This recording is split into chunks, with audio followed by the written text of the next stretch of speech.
লাহু ইয়া রাসূলুল্লাহ আহাদাথা ফিস সালাতি শাইউন, আল্লাহর রাসূল একদিন সালাতে ভুল করলেন। ভুল করার পরে সাহাবীরা জিজ্ঞেস করলো, হে আল্লাহর রাসূল, সালাতে কোনো কিছু হয়েছে, অর্থাৎ সালাত কি কোনো কমতি হয়েছে? ক্বালা ওয়া মা যালিকা, আল্লাহর নবী জিজ্ঞেস করলেন সেটা কি? ক্বালু সাল্লাইতা কাযা ওয়া কাযা, তারা বলল, হে আল্লাহর রাসূল, আপনি তো 4 রাকাতের স্থানে 3 রাকাত পড়েছেন বা 2 রাকাত পড়েছেন। তখন আল্লাহর নবী ফাসালা রিজলাইহি ওয়াস্তাকবালাল কিবলাতা ফাসাজদা সিজদাতাইনি, তখন আল্লাহর রাসূল বাকি সালাত আদায় করলেন এবং 2টা সিজদা দিয়ে সালাত শেষ করলেন। সুম্মা আকবালা আলাইনা বিওয়াজহি, অতিরিক্ত 2 রাকাত পড়ার পরে এবার মুসল্লিদের দিকে আল্লাহর নবী ফিরলেন।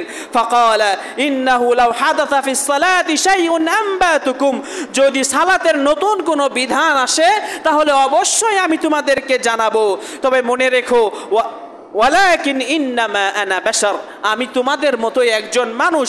আনসা কামা তানসাউনা, আমিও ভুলে যাই যেমন তোমরা ভুলে যাও। ফাইদা নাসিতু ফাযাক্কিরুনি, যখন আমি কোনো কিছু ভুলে যাই তখন তোমরা আমাকে স্মরণ করে দিও। ওয়াইদা শাক্কা আহাদুকুম ফিস সালাতি, কেউ যদি সালাতের ভিতরে সন্দিহান হয়ে যায়, ফালইয়াতাহাররাস সাওয়াবা ফালইউতিম্মা আলাইহি সুম্মা লিয়াসজুদ সাজদাতাইনি, সালাতে যদি কেউ সন্দিহান হয় তাহলে সে নিশ্চিত হওয়ার চেষ্টা করবে কত রাকাত পড়েছে, সেই নিশ্চিত রাকাতের উপর নির্ধারণ করে বাকি সালাত সে আদায় করে সালাত শেষ করবে।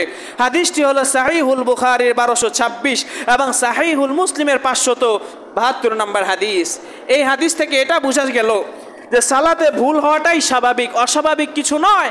যে ইমাম সাহেবের ভুল হলে সমস্যা, এটা এমনটা করা যাবে না বা সমালোচনা করা যাবে না, কারণ আল্লাহর রাসূল যেখানে ভুল হয়েছে, যেখানে আল্লাহর রাসূলের ভুল হয়েছে, সেখানে একজন সাধারণ ইমাম, একজন সাধারণ মুসল্লি, তার তো আরও বেশি ভুল হওয়ার কথা। সুতরাং এইটা নিয়ে যেন কোনো সমালোচনা না হয়। এবার আসা যাক মা হুকমু মান